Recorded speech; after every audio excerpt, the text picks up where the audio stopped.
शिव महापुराण में यह भी कहीं नहीं लिखा कि तुम भगवान को 108 या 1008 या 1008 बेलपत्र समर्पित करोगे तो शिव जी प्रसन्न हो जाएंगे।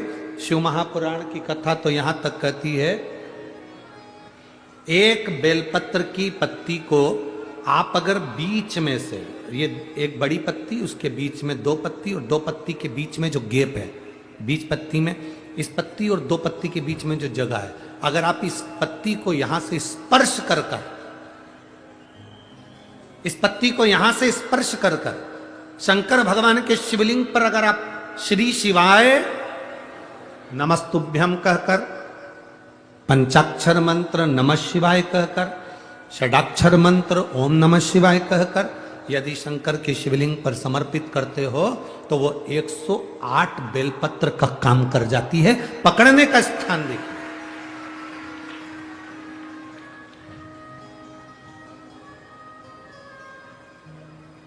ये स्थान की बड़ी मूलता है, जो ये बड़ा मूल माना गया।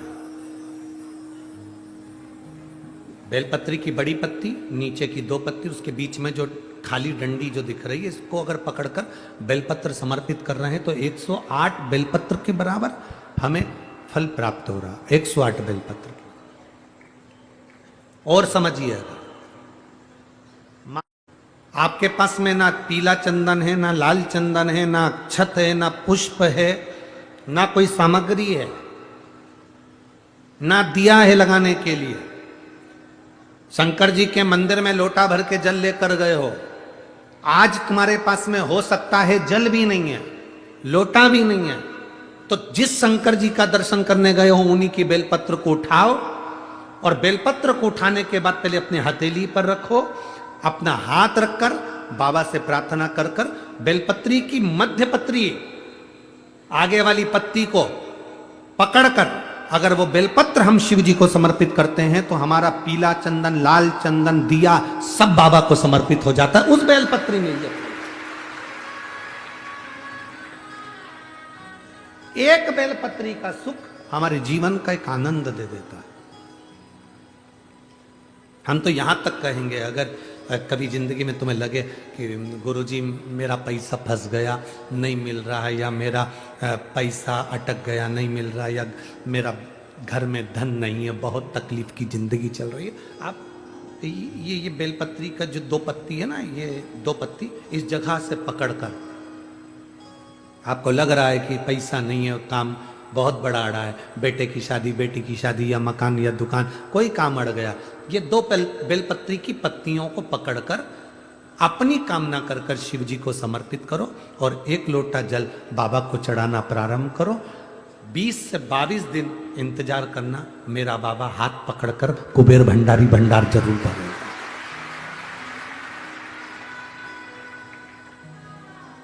दो पत्ती को पकड़कर, लोग कहते हैं ब्रह्मा विष्णु महेश हैं बेलपत्री में, शिव जी के 3 नेत्र हैं बेलपत्री में, शंकर भगवान के त्रिशूल की 3 कोर है बेलपत्री में। हम कहते हैं अभी थोड़ा आप स्मरण करेंगे, अगर आप शिव महापुराण को अच्छे से पढ़ेंगे तो आपको ज्ञात होगा, कुबेर को धन देने वाले कौन है? बोलते जाओ जरा जमकर, कुबेर भंडारी, कुबेरेश्वर महादेव, मतलब शिव शंकर कुबेर को धन देते हैं। जिस समय पर भगवान विष्णु संपूर्ण विश्व के कल्याण के कार्य करने लगे, कुछ नहीं हाथ में रहा, तब लक्ष्मी से उन्होंने धन लिया। आपने वहां तिरुपति बालाजी की कथा सुनी होगी, लक्ष्मी से धन लिया। लक्ष्मी, इन जीवों के कल्याण के लिए तो मुझे धन दे दे। लक्ष्मी ने धन दिया। एक दिन नारायण ने पूछ लिया लक्ष्मी से, लक्ष्मी मैं नारायण, मेरे पास भी संपदा की कमी नहीं, पर तेरे पास लक्ष्मी इतनी संपदा कहां से आती है? तेरे पास इतनी संपदा कहां से आती है? लक्ष्मी जी कहती हैं, मेरी माँ ने, मेरे पिता ने मुझे केवल एक ही बात सिखाई थी, किसी के आगे हाथ नहीं फैलाना है, शंकर की स्तुति करना है। लक्ष्मी जी कहती हैं जब मुझे जरूरत पड़ती है मैं कुबेर को साथ में लेकर पहुंचती हूं। बेलपत्री की ये बीच वाली पत्ती है शिव, माता लक्ष्मी और कुबेर, उन दोनों के सामने हाथ पसार कर कुबेरेश्वर महादेव से मांग रहे हैं, भगवान शंकर से मांग रहे हैं। लक्ष्मी जी कहती हैं वो शिव मुझे प्रदान करते हैं दोनों हाथों से और मैं वो लेकर आती हूं जनमानस के कल्याण की। लगाओ, डॉक्टर को दिखाओ, दवाइयां लो, जांचें कराओ, डॉक्टर बोले ऑपरेशन का ऑपरेशन कराओ, क्योंकि हमने पहले भी कहा कि डॉक्टर शंकर का एक रूप होता है। हमने पहले भी कहा कि डॉक्टर शिव का एक रूप होता है। आप जांच कराइए, आप डॉक्टर को दिखाइए।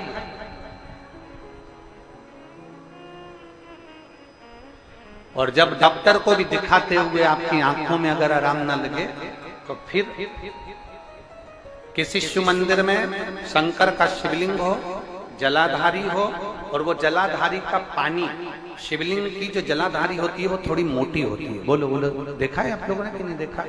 जिसपे ये शिवलिंग रखा रहता है, ये शिवलिंग जिस पे रखा है वो मोटा होता है कि ना? तो जलाधारी जो मोटी होती है ना चारों तरफ, तो शंकर पे चढ़ा हुआ जल इस जलाधारी में से जब यहाँ से बहकर आता है, उस स्थान पर अपनी हथेली का स्पर्श करिए और स्पर्श कर कर शंकर के मंदिर में ही नेत्रों को लगाने का प्रयास करिए। 22 से 25 दिन तक आंखों में लगाने का प्रयास करना। 30वें दिन हमको पत्र लिखकर भेजना कि आपकी आंख की रोशनी बढ़ना प्रारंभ हुई कि नहीं, आपका चश्मे का नंबर ठीक हुआ कि नहीं। नेत्रों पर इस स्थान का महत्व है। ये गणेश और कार्तिकेय का स्थान, बीच में अशोक सुंदरी का स्थान, शिवलिंग, शंकर के ऊपर जो जल गिरता है, शंकर जी की 5 लड़कियां, जहां से जल नीचे गिर रहा है, ये 33 कोटि देवी देवताओं की जो धर्म पत्नियां हैं उनका स्थान होता है, जहां से ये जल नीचे की ओर आता है। उस स्थान पर अपनी हथेली का स्पर्श कर कर अपने नेत्रों पर लगाना प्रतिदिन प्रारंभ करो। 25 दिन के बाद बात करेंगे कि नेत्र की रोशनी बढ़ती है कि नहीं। जांच भी कराना, डॉक्टर को दिखाना भी कि हमारी नेत्र की रोशनी का कितना अंतर है, जरा देख कर बताओ जरा। कोई माताएं कहती हैं गुरुजी हमारी सुनता ही नहीं है, हम तो भगवान को रोज जल भी चढ़ाते हैं, आराधना भी करते हैं, साधना भी करते हैं, पूजन भी करते हैं, तो भी शिव हमारी बात नहीं सुनता। हमारा निवेदन है, शिव ने कितनी सुंदर संसार की रचना करी है, ये विचार करिए।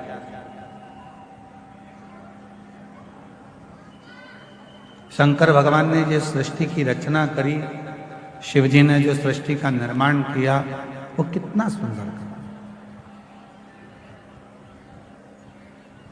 फूलों में परमात्मा कीड़े दे देता है। देखिए उस परमात्मा की लीला कितनी विचित्र है कि फूलों में परमात्मा कीड़े दे देता है और पत्थर में परमात्मा हीरे दे देता है। ये उस परमात्मा की कृपा, ये उस परमात्मा की दया है।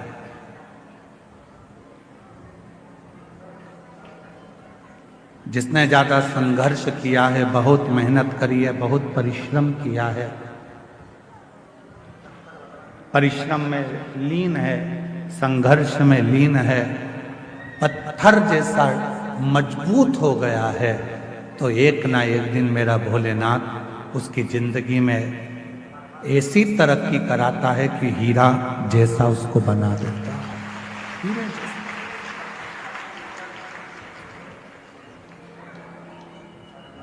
बस उसके लिए एक सबसे बड़ी बात है कि जब परमात्मा आपको हीरे जैसा बनाए तो आपके भीतर अभिमान ना आए, अहंकार ना आए।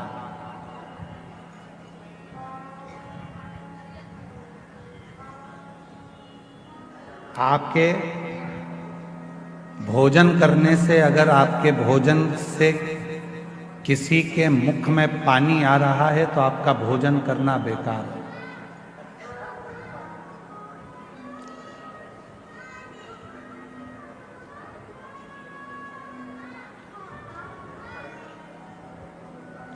आपका भोजन करना बेकार है। आपके भोजन करने से यदि किसी के मुख में पानी आ रहा है तो आपका भोजन करना बेकार है, और यदि आपके बोलने से किसी की आंख में पानी आ रहा है तो आपका बोलना भी बेकार है।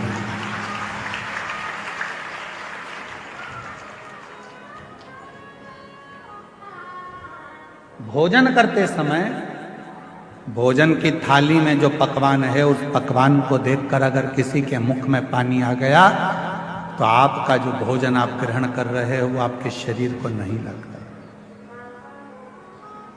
वो आपके शरीर को नहीं लगता। भोजन करते समय यदि किसी के मुख में अगर पानी आ गया तो आपका भोजन करना बेकार है, और बोलते समय यदि किसी की आंखों में पानी आ गया आपके बोलने से तो आपका बोलना भी, फिर वो बोलना आपका बेकार है कि आपने क्या बोल दिया, क्या ऐसा प्रसंग कर दिया, क्या आपने कह दिया कि उसकी आंख में आंसू आ गए। तथा जब व्यक्ति टूट जाता है,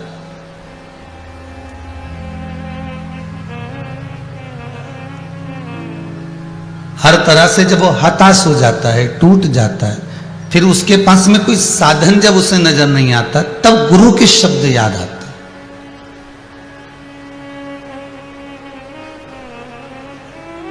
तब गुरु की वाणी सम्मुख में समझ में आ जाती है कि गुरु जी ने कहा था, और शिव का स्मरण करना है, शंकर का भजन करना है, शंकर का अनुमोदन करना है, शिव नाम में, शिव मंत्र में, शिव चर्चा में हमें डूबना है। फिर वो मन को ले जाकर हमने भगवान शंकर के चरणों में ले जाकर छोड़ दिया। और ये मन बड़ा विचित्र है, सबसे ज्यादा यही नहीं जाता है। शरीर तो तुम ले जा सकते हो, शरीर तो तुम बारंबार विचार कर कर, चलो उज्जैन जाना है, चलो ओमकारेश्वर जाना है, चलो सोमनाथ जाना है, परली बैजनाथ जाना है, ममलेश्वर जाना है, यही नहीं पहुंचता।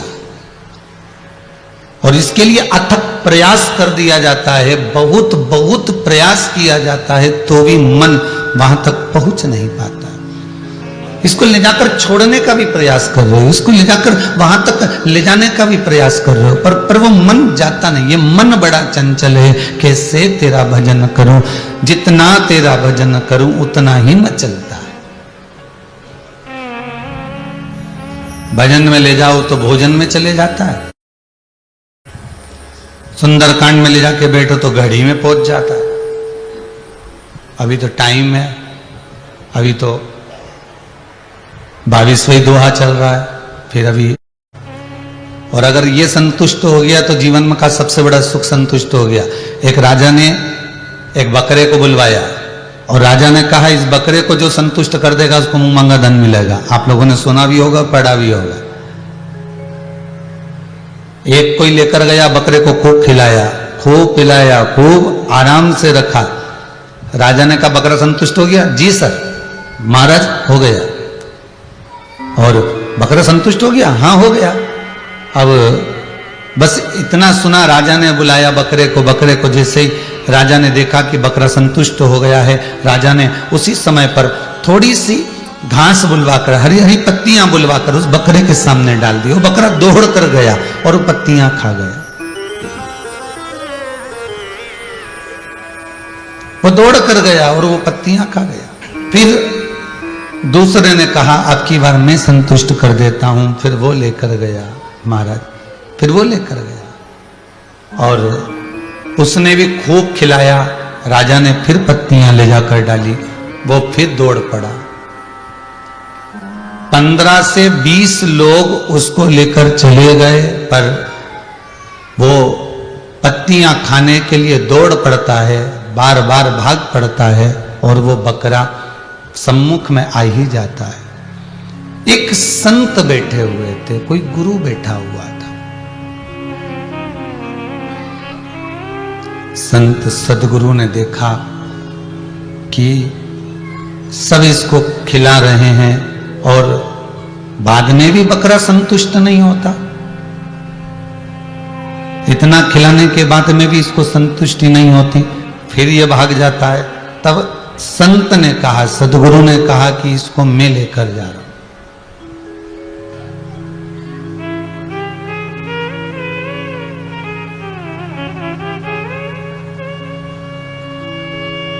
संत ले गए उसको, खूब खिलाया दिन भर। शाम का समय था, संत ने फिर 2 घंटे का गैप करा, रोका, फिर पत्तियां दी, वो फिर खाने आ गया। संत ने उठाया डंडा और एक उसके मुंह पे रख कर दिया, फिर पत्ती डाली, बकरा फिर दौड़ कर आया। संत ने फिर डंडा दी, फिर पत्ती डाली, बकरा फिर दौड़ कर आया। संत ने फिर डंडा दिया, संत ने फिर पत्ती डाली, बकरा दौड़ कर आया। अब की बार बकरे को लगा खाऊंगा और डंडा पड़ेगा, नहीं खाया। अब राजा के पास में बकरे को लेकर गया, महाराज मैंने इसको संतुष्ट कर दिया है, आप देख लीजिए ये संतुष्ट हो चुका है, संतुष्ट हो गया। हाँ आप देख लीजिए। राजा ने हरी हरी दूबा बुलवाई, पत्तियां बुलवाई, बकरे को दी, बकरा दौड़ कर आया। श्री शिवाय नमस्तुभ्यं, श्री शिवाय नमस्तुभ्यं, श्री शिवाय नमस्तुभ्यं। भागता भागता आया और खाने ही वाला था, इतने में उसको याद आया कि खाऊंगा और डंडा पड़ेगा। बकरा वापिस चले गए। राजा ने संत के चरण पकड़ लिए, गुरुवर ये बताओ कि इस बकरे को तुमने संतुष्ट कैसे कर दिया? संत कहते हैं ये संतुष्ट कभी नहीं हो सकता था। एक डंडा रखा, जब जब खाने दौड़ता था धर के देता था, फिर खाने आए ना सट्ट से दिया, नहीं सही हो गया, बस अब दौड़ के भी आए नहीं तो खाए नहीं है। संत कहते हैं राजन ये बकरा नहीं, ये मन है, ये दौड़ दौड़ कर जाता है। इस मन पर यदि शिव महापुराण का डंडा पड़ते रहे तो ये मन भी सीधा चलता रहेगा, फिर आसक्ति में नहीं डूबेगा, फिर काम में, लोभ में, वासनाओं में, तृष्णा में, आसक्ति में, कहीं मोह में, कहीं किसी चीज में ये बकरा फिर जाता नहीं है, ये बकरा फिर पहुंचता नहीं।